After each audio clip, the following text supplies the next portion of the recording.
morning, riders and ridettes. We are going to get right into this one with story time. In March of this year, actually right before I got my Speed Twin, I booked a flight to the island of Majorca in the Mediterranean. The old pandemic was just getting into full swing, and international flights were dirt cheap. And at this time, I, along with I think a lot of people, thought there's no way this will last until late October. I'm totally good to book a flight for then. Well, it turns out I was wrong, and that flight has been canceled. I had wanted to go to Majorca for years. It's got tons and tons of beautiful mountain roads that were actually designed to turn the landscape into an interactive work of art. One of the coolest features on that whole island is on the mountain of Puig-Major. I think I'm saying that correctly. It's definitely not Puig Major, but it's a road where right at the top of the mountain it circles back on itself and does a little loop, and it's just the neatest thing. It's like totally unnecessary, and it was just designed that way to be cool. Now, I unfortunately didn't get to have that adventure this year, but as you know, if you've been following my channel, I got to have plenty of my own adventures here in the western United States. And the road that I just turned onto here in the Black Hills of South Dakota has not one, but 2 loops of its own. Let's check it out.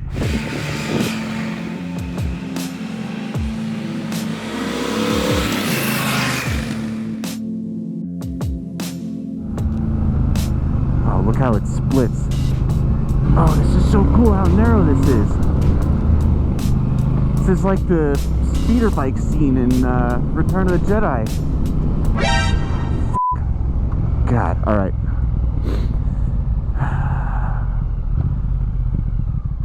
You just saw me make a mistake, guys. I should not have been going that fast on a road I hadn't scouted yet at dawn when I knew the deer would be out.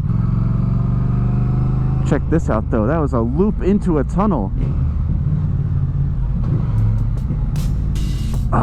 Oh, look at that. It's Mount Rushmore.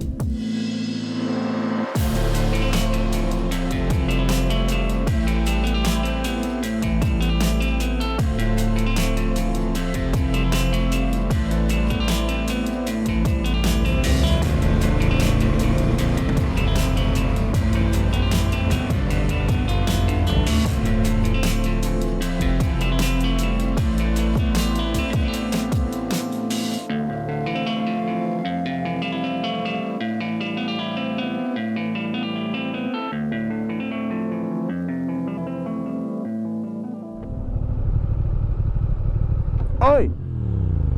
So it turns out that section of Scenic Route 16 actually had 3 loops on it. I love it when I'm wrong. Welcome to the Black Hills of South Dakota. This has been on my list for a long time. If you aren't too well versed in US geography, you might be thinking, this doesn't look like South Dakota. Well, while it's true that most of this state is just open, flat prairies with nothing but straight highways running through them, it does have one little island of interesting stuff in the southwestern corner, and it really does feel like an island. Driving through most of the surrounding area, it's just vast expanses of grass as far as the eye can see, and it's like an ocean. And then you get here and it's just this little roughly 100-mile nugget of just ultra concentrated mountainy goodness. It's got so many different types of natural beauty all mixed together in one concentrated area. It's got hills, meadows, lakes, it's got evergreen forests, it's got fall color, and it's got the rocks. That's everything. That's all the nature. I passed through here before when I was helping a friend move across the country, and the whole time I was here, I was just thinking, I wish I had my motorcycle right now. I've wanted to come back here for so long and explore, but living on the East Coast, the 2,000 miles of plains between here and home was a huge obstacle for me. I have zero interest in riding a motorcycle across Kansas or Iowa or even the eastern parts of South Dakota. But as my returning viewers are well aware, earlier this summer I purchased a trailer and towed my 2019 Triumph Speed Twin across the country to Colorado, where I enjoyed it on the awesome scenic mountain roads there for about 2 months. My thought was, now that I can do my job from anywhere with an internet connection, thanks to old Corona, why not do it from somewhere that's great to ride a motorcycle? I made a whole lot of videos out there that I'm really proud of, and I encourage you to catch up on those if you haven't seen them already. So anyway, my time in Colorado has come to an end, but before I head back home to Virginia, I decided to go up north and finally visit the Black Hills with a motorcycle. By the way, I know I talk a lot of crap about the Great Plains states, but I do really love the feeling of being out in those wide open spaces. They're just not well suited to the type of motorcycling I like to do. Holy cow, that is a buffalo! Woo! Cool! For those of you who are familiar with the Black Hills of South Dakota, I'll tell you two places that I will not be going today. One, Sturgis. I don't feel the need to explain that one. And two, Mount Rushmore. I've been there before. There's really not much to it. It's not worth paying to get in again. Plus, as I've found this morning, the best way to experience Mount Rushmore is from a distance from Scenic Route 16. They designed that road with all those loops and switchbacks so that you're constantly being presented with views of Mount Rushmore. I'll just say, I spent 2.5 hours on a 10-mile stretch of road. That's how much fun I was having just riding back and forth and stopping to film every cool thing I saw. But I've got a lot more I want to hit today, so we soldier on.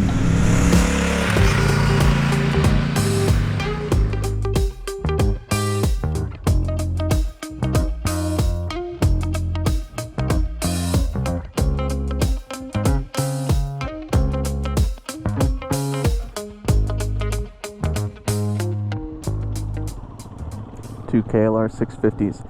That was the motorcycle that first made me interested in motorcycles. Thank you very much. I'll get you like a wristband for the bike here. Okay. Cool, thank you. The next stop is Needles Highway. Now, I don't know very much about this one. I've heard of it before, so I'm guessing it's famous for good reason. And on Google Maps, it looks extremely squiggly and extremely rocky. You combine that with this fall color that's coming out, and you've got a recipe for some nice riding and killer scenery. I don't know how I'm gonna shoot it. I'll either have things to say, or I'll throw you a montage, or maybe some of that raw, unedited riding footage that I love so much. I won't decide until I get there, but you'll find out in 3, 2...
Alright, and we are exiting Custer State Park.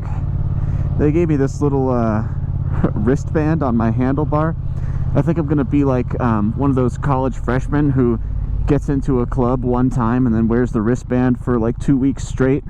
So Needles Highway was pretty cool. It was very crowded. It's about noon now, so I'm guessing the entirety of the Black Hills is crowded. And the leaves are starting to turn, so yeah, I expected major tourist traffic. And that was actually fine, because turns out Needles Highway is a little dicey. A lot of it is one lane, you know, with no lines painted on the road. There's room to get around each other, but you got to be careful. Obviously a little bit easier to manage when you're on a motorcycle. Ooh, look at this. This is the kind of place where it's pretty hard to get bored, even when you're stuck behind a passenger van that is going 1 miles per hour. Hey everyone, if you're seeing this, that means that this video ran on way longer than I was expecting, and I've decided to split it into 2 parts. This is the end of part 1. We'll pick up right where we left off at the beginning of part 2, which is coming soon. I hope you've enjoyed today's video. If you did, go ahead and leave it a thumbs up. And if you don't want to miss part 2 when it comes out, then make sure you're subscribed to this channel. Until then, and as always, ride safe, and I'll see you next time. Thanks for watching.